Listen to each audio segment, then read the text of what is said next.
સ્વાગત છે તમારું મમાજ રસોઈમાં। આજે હું તમારી સાથે શેર કરીશ લગ્ન પ્રસંગમાં બને તેવા બટેકાવડાની રેસીપી। નોર્મલી બટેકાવડા તો દરેક ઘરમાં બનતા જ હોય છે। આમ તો આ બટેકાવડાની રેસીપી એકદમ ટ્રેડિશનલ રેસીપી છે, તોય છતાં બધાની પ્રિય છે। ઘણાનો પ્રશ્ન એવો હોય છે કે મારા બટેકાવડા તળતી વખતે તૂટી જાય છે, તળતી વખતે તેલ ભરાય છે, અથવા તો બટેકાવડાનો માવો ચીકણો થઈ જાય છે। તો આવું ન બને એના માટે હું તમને ટ્રીક અને ટિપ્સ સાથે આ રેસીપી બતાવીશ। તો તમે નાની નાની બાબતનું ધ્યાન રાખશો અને આવી જ રીતે ફોલો કરશો તો તમારા બટેકાવડા ક્યારેય નહીં બગડે। તો વિડીયો સ્કીપ ના કરતા અંત સુધી વિડીયો જોશો તો તમને પૂરી માહિતી મળતી રહે। તો ચાલો શરૂઆત કરીએ રેસીપીની। તો આપણે લગ્ન પ્રસંગમાં બને ને તેવા બટેકાવડા બનાવવાના છે। તો લગ્ન પ્રસંગમાં બને એવા બટેકાવડા બનાવવા માટે આપણે ઘણી ટિપ્સ અને ટ્રીક ધ્યાનમાં રાખવાની છે। તો મેં અત્યારે 1 કિલો બટેકા લીધા છે, તેને મેં 1 કલાક પહેલા વરાળથી બાફી અને એને ઠંડા થવા માટે મૂકી દીધા છે। આ વસ્તુ તમારે ધ્યાનમાં રાખવાની છે। જ્યારે તમે બટેકાવડા બનાવો ને ત્યારે તમારે 1 કલાક જેટલા તો અગાઉ બટેકા બાફી લેવાના અને એને ઠંડા થવા દેવાના, એટલે આપણો માવો ચીકણો નહીં બને। તો ઘણાનો પ્રશ્ન એવો હોય કે મારો બટેકાનો માવો ચીકણો થઈ જાય છે, તો આ માવો ચીકણો ન બને એટલા માટે આપણે અગાઉ બટેકા બાફી અને ઠંડા કરી લેવાના છે। તો હવે આપણે બેટર તૈયાર કરશું। તો બેટર તૈયાર કરવા માટે મેં 2 કપ ચણાનો લોટ લીધો છે। 2 કપ ચણાનો લોટ લીધો છે, તેને આપણે સાળી લઈશું। તો ચણાના લોટને હંમેશા સાળીને લેવાથી આપણું બેટર સારું બને છે। તો આપણે તેને પહેલા સાળી લઈશું। 2 કપ ચણાનો લોટ લીધો છે, તેમાં હું 2 ચમચી જેટલું ચોખાનો લોટ ઉમેરીશ। ચોખાનો લોટ ઉમેરવાથી આપણા બટેકાવડા ઉપરનું લેયર ક્રિસ્પી થશે અને જે તેલ ચૂસે છે ને તે તેલ નહીં પીવે। તો ઘણાનો પ્રશ્ન એવો હોય છે કે મારા બટેકાવડા તેલ બહુ પીવે છે, તો તમે આ રીતે ચોખાનો લોટ 2 ચમચી નાખી દેશો ને એટલે તેલ નહીં પીવે। તો હવે આપણે આને સાળી લઈશું।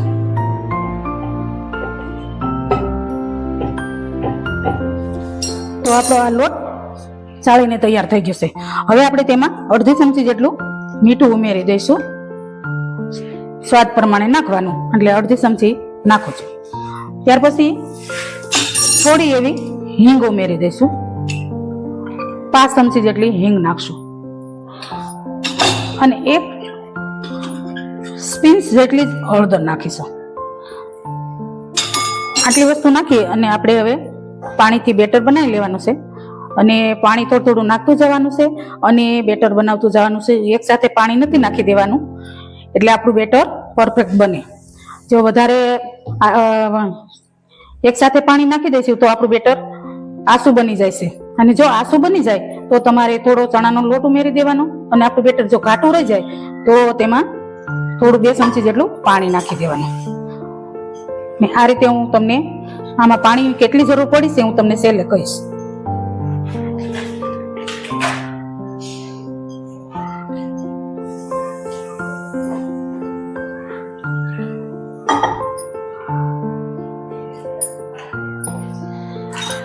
તો જો આપણું બેટર આ રીતે બનીને તૈયાર થઈ ગયું છે। આમાં મારે 250 ગ્રામ એટલે કે 250 ml પાણી જોયું છે।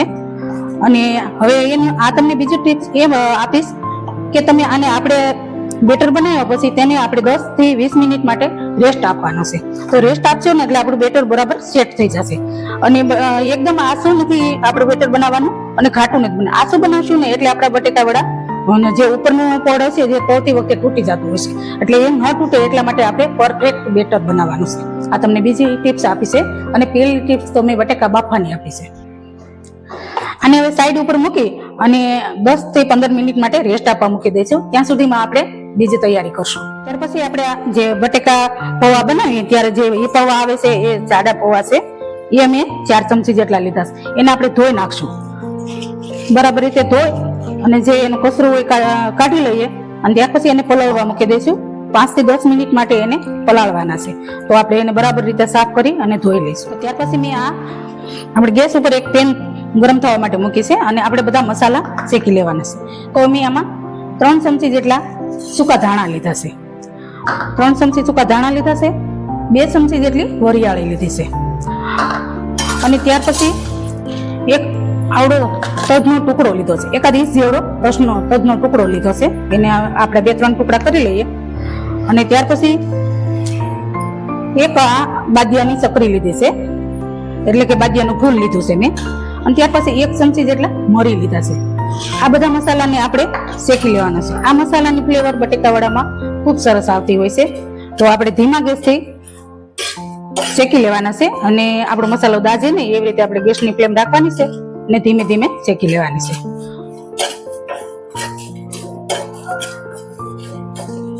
તો આપણે જોઈ લેવાનું છે કે આપણા મસાલા શેકાઈ ગયા છે કે કેમ. તો આ મસાલો આપણો ગરમ થઈ ગયો છે, એટલે હવે આપણો મસાલો શેકાઈ ગયો છે.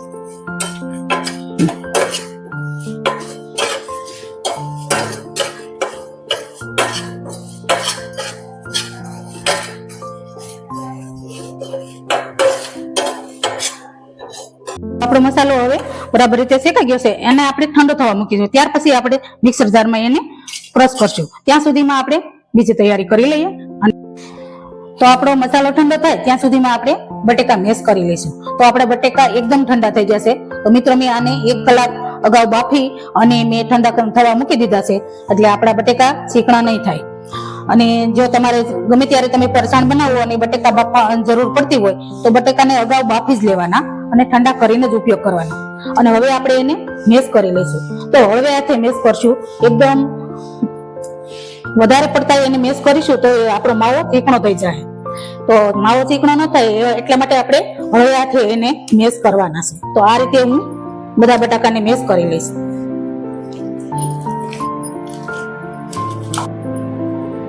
તો આપણે હવે બટાકા મેશ થઈ ગયા છે. અને હવે આને આપણે જે આપણે મસાલો શેક્યો હતો એને આપણે મિક્સર જારમાં લઈ લઈશું.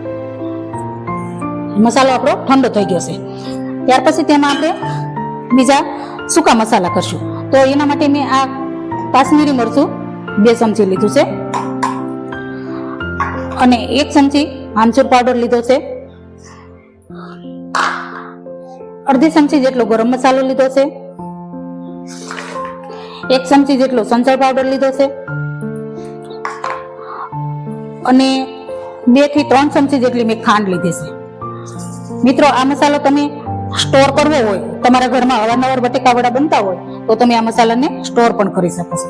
અને હું આ સ્વાદ મુજબ અડધી ચમચી જેટલું મીઠું નાખીશ, કારણ કે આપણે સંચળ પાવડરનો ઉપયોગ કર્યો છે એટલે મીઠું આપણે જોઈતા પ્રમાણમાં નાખશું. હવે આ બધા મસાલાને આપણે ગ્રાઇન્ડ કરી લઈશું. તો તમે જોઈ શકો છો આપણો બટેકાનો માવો એકદમ પરફેક્ટ ચીકણો નથી થયો અને સરસ એવો બનીને તૈયાર થઈ ગયો છે. અને હવે આપણે તેમાં જોઈતા પ્રમાણમાં આ મસાલો નાખશું. આ મસાલો આપણે બધો મિક્સ કરી લીધો છે અને પીસી લીધો છે, પણ આમાં જોઈએ એ પ્રમાણમાં આપણે વાપરશું. આ મસાલાની ફ્લેવર બહુ સરસ આવતી છે અને આનાથી જ આપણા બટેકાવાળા એકદમ ટેસ્ટી બનતા હોય છે. તો તમે ક્યારેય આ રીતે નહીં બનાવ્યા હોય તો તમે ચોક્કસથી આ રીતે એકવાર બનાવશો એટલે તમારા બટેકાવાળા પરફેક્ટ લગ્ન પ્રસંગમાં બને ને તેવા જ બનશે. જો એટલે હું જરૂર પ્રમાણે અને પછી આપણે સાથી લેવાનો, વધારે જરૂર પડે તો વધારે ઉમેરી દેવાનો. અને ત્યાર પછી હું આ લીલા મરચા અને આદુની પેસ્ટ નાખીશ. તો તમારા ઘરમાં જેટલું તીખું ખાતું હોય એ પ્રમાણે તમે નાખી શકો છો. અને ત્યાર પછી હું આ લીલા ધાણા નાખી દઈશ. લીલા ધાણા લગભગ અડધો કપ જેટલા છે. લીલા ધાણાની ફ્લેવર આમાં બહુ સરસ આવતી હોય છે, તો હું આ લીલા ધાણા નાખી દઈશ. અને છેલ્લે જે આપણે પૌવા પલાળીને રાખ્યા હતા તે પૌવા નાખી દેવાના છે. એટલે આનાથી શું થશે કે આપણા જે બટેકાવડામાં મોઈસર હશે તે બધું એબ્ઝોર્બ કરી લેશે. તો હવે આ બટેકા પૌવા છે એને આપણે મસળી અને નાખી દઈશું. બરાબર રીતે મસળી લેવાના છે. જો આ રીતે આપણે તેને મસળી લેવાના છે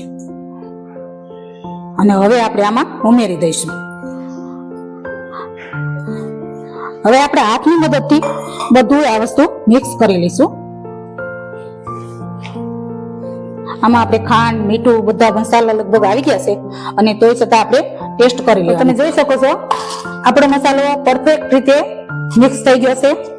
અને મેં આમાં ટેસ્ટ કર્યો તો મને થોડુંક મીઠું ઓછું લાગ્યું એટલે મેં મીઠું નાખ્યું અને આપણો મસાલો બરોબર મિક્સ કરી દીધો છે. અને મેં અત્યારે આ 1 કિલો બટેકા લીધા છે. મારે ઘરે અત્યારે ગેસ્ટ આવે એમ છે એટલે, પણ તમારે તમારી જરૂરિયાત મુજબ તમે ઓછા વધુ કરી શકો છો. હવે આને આપણે તેલવાળા હાથ કરી અને આપણે લોહા વાળી લઈશું. બટેકાવાળાના ગોળા વાળી લઈશું. તો આ રીતે મેં તેલવાળો હાથ કરી લીધો છે અને આવી રીતે આપણે તમને નાના મોટા જેવા અનુકૂળ હોય એવા તમે ગોળા વાળી શકો છો. તો હું આ રીતે આવા ગોળા વાળી અને આ થાળીમાં મૂકી દઈશ. બરોબર, જો આપણો માવો શીખણો નથી બન્યો અને પરફેક્ટ રીતે એકદમ સરસ બન્યો છે. તો આ તમને આવી નાની નાની બાબતનું તમે ધ્યાન રાખશો ને તો તમારો મસાલો અને માવો બધું પરફેક્ટ રીતે સારું બનશે અને આપણા બટેકાવાળા તૂટશે નહીં અને આપણા બટેકાવાળા તેલ પણ ઓછું પીશે અને સરસ બટેકાવાળા ટેસ્ટી થશે. તો આ બટેકાવાળાના ગોળા આપણે બધા વાળીને તૈયાર થઈ ગયા છે અને મેં તેલ પણ ગરમ થવા મૂકી દીધું છે. અને ત્યાં સુધીમાં આપણું આ જે ખીરું એટલે કે ચણાના લોટનું જે બેટર બનાવ્યું છે બેટર પણ રેડી થઈ ગયું છે. તો બેટર જોઈ લો તમે. આ રીતની આપણે એની થિકનેસ રાખી છે અને આ રીતે જોઈ લેવાનું. આપણી ચમચી નિતારી અને ત્યાર પછી આપણું બેટર બરાબર છે કે નહીં ટેસ્ટ કરવા માટે આપણે આ રીતે એને જોઈ લઈશું. તો આપણું તેલ ગરમ થવા મૂક્યું હતું તે આપણું તેલ ગરમ થઈ ગયું છે. હવે આપણે આ બેટરમાં ચપટી જેટલો ખાવાનો સોડા ઉમેરશું અને ત્યાર પછી ઉપરથી થોડુંક 2 ચમચી જેટલું આપણે ગરમ તેલ ઉમેરી દઈશું અને બેટરને બરાબર રીતે મિક્સ કરી દઈશું.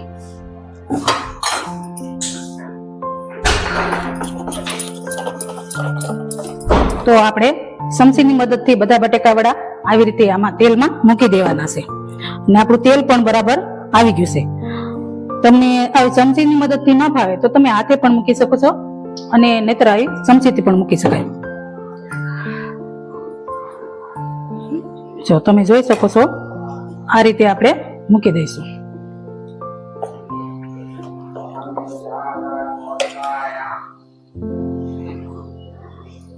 બટેકાવડાને આપણે પલટાવવાની ઉતાવળ નથી કરવાની કારણ કે જો આપણે બટેકાવડા વજનમાં હોય છે એટલે પેલા તો તળીએ તેલમાં તે તળીએ બેસી જાય છે અને ત્યાર પછી થોડી વાર એને આપણે થવા દઈએ ત્યાર પછી પલટાવવાના છે.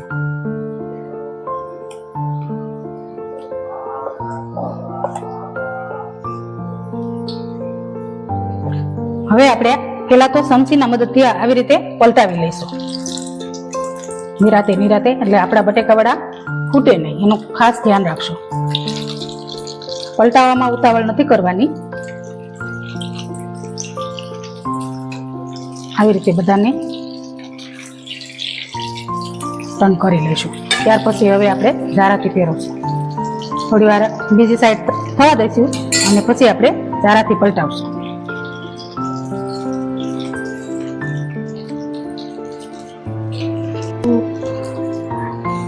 જો હવે આપણે આપણા બટેકાવાળા થઈ ગયા છે એને આપણે આસ્તેથી બહાર કાઢી લઈશું.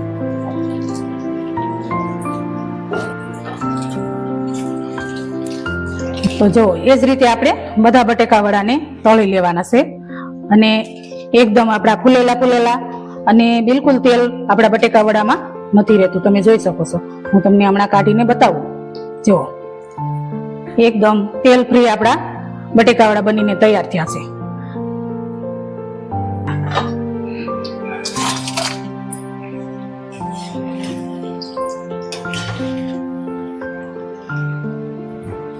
તો આપણા બટેકાવાળા તળાય અને તૈયાર થઈ ગયા છે. હવે આપણે સર્વિંગ પ્લેટમાં સર્વ કરી લઈશું. તો તમે જોઈ શકો છો આપણા બટેકાવાળા એકદમ સરસ અને ઓઇલ ફ્રી બન્યા છે. તેલ બિલકુલ નથી રહ્યું. તો જો આવી નાની નાની બાબતનું તમે ધ્યાન રાખશો ને તો આપણા બટેકાવાળા સરસ થાય અને લગ્ન પ્રસંગમાં બને તેવા જ બનીને તૈયાર થઈ ગયા છે. સાથે મેં મીઠી ચટણી સર્વ કરી છે. ને જો આવી રીતે તમે ધ્યાન રાખશો નાની નાની બાબતનું તો આપણા બટેકાવાળા સરસ બનશે.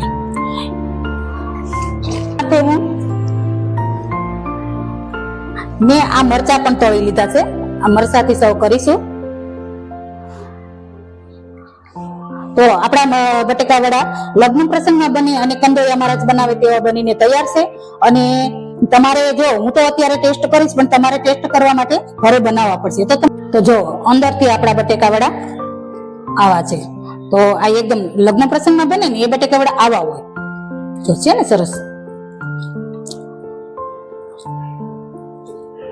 બનાવી અને તમારા બટેકાવાળા કેવા બન્યા તે મને કમેન્ટમાં જરૂરથી જણાવશો એટલે મને ખબર પડે. તો મારા બટેકાવાળા બનીને તૈયાર છે. તો તૈયાર છે આપણા બટેકા વડા. તમને આ રેસીપી કેવી લાગી તે તમે કમેન્ટમાં જરૂરથી જણાવશો.